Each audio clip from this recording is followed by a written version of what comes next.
World War II did not begin in a single moment. It was not just Hitler invading Poland, nor a sudden spark that engulfed the world.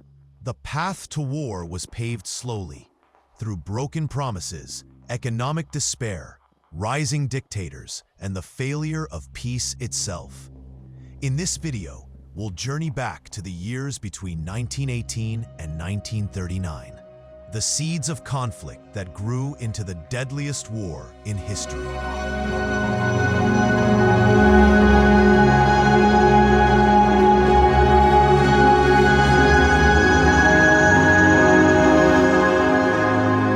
1918, the so-called war to end all wars came to a close. But the peace that followed was fragile, even poisonous. The Treaty of Versailles forced Germany to accept full blame for the conflict, stripping it of land, colonies, and pride. Reparations demanded billions that Germany simply did not have. For ordinary Germans, life in the 1920s was a cycle of hunger, hyperinflation, and hopelessness. The seeds of resentment had been planted. Germany's democracy, the Weimar Republic, struggled to survive.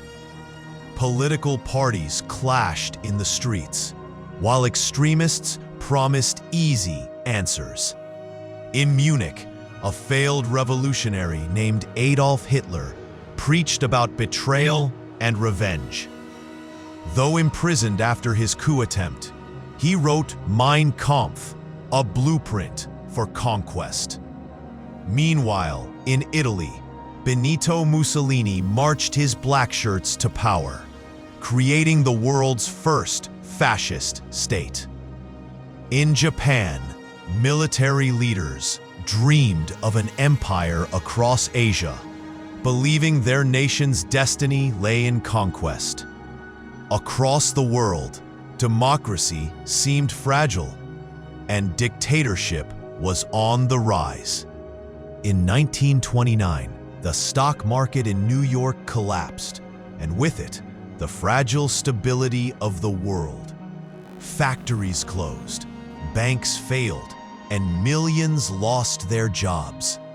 In Germany, where recovery had depended on American loans, the economy crumbled once again. The Nazi Party seized the moment. Hitler promised jobs, order, and the restoration of national pride. By 1933, he was appointed chancellor.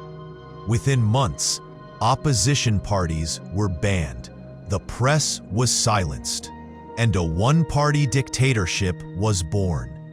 The world watched and did nothing. In Asia, Japan staged an incident on a railway line and used it as an excuse to seize Manchuria.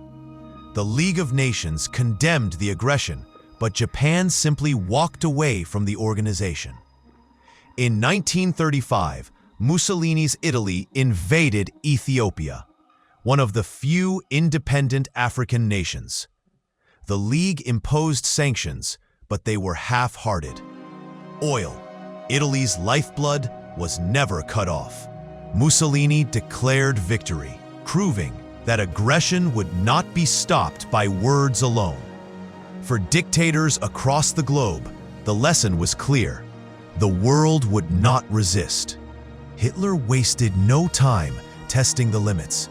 He began secretly rebuilding Germany's military, then announced it openly, daring anyone to stop him. No one did. In 1936, German troops marched into the Rhineland, a demilitarized zone under Versailles.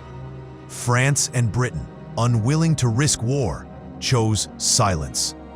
The same year, Hitler found allies. With Mussolini, he formed the Rome-Berlin Axis, later joined by Japan. In Spain, the Spanish Civil War became a laboratory for fascism. German planes bombed cities like Guernica, while the world looked on in horror. Yet still, no united action was taken. By the late 1930s, Hitler was unstoppable. In 1937, Japan launched a full-scale invasion of China, committing atrocities such as the Nanjing Massacre. In Europe, Germany annexed Austria in the Anschluss, greeted not with resistance, but celebration. Next, Hitler turned to Czechoslovakia. At Munich in 1938, Britain and France chose appeasement, handing over the Sudetenland in exchange for promises of peace. Prime Minister Neville Chamberlain returned to London declaring peace for our time. But peace was already dead. In March 1939, Hitler seized the rest of Czechoslovakia. That summer, he shocked the world by signing a pact with his ideological enemy, Joseph Stalin. In secret, they agreed to divide Poland between them. The world was now only weeks away from war. The decades after World War I were supposed to be a time of peace. Instead, they became a breeding ground for tyranny. Economic collapse, political failure, and international weakness gave dictators the perfect opportunity to rise. By 1939, the seeds of conflict had grown into a storm no one could stop. On September 1st, 1939, Hitler invaded Poland. 2 days later, Britain and France declared war. The Second World War had begun. Thank you for watching this deep dive into the seeds of conflict. Understanding how World War II began reminds us that wars are not born in an instant. They are cultivated through fear, hatred, and silence. If you found this video insightful, subscribe for more history explained in depth.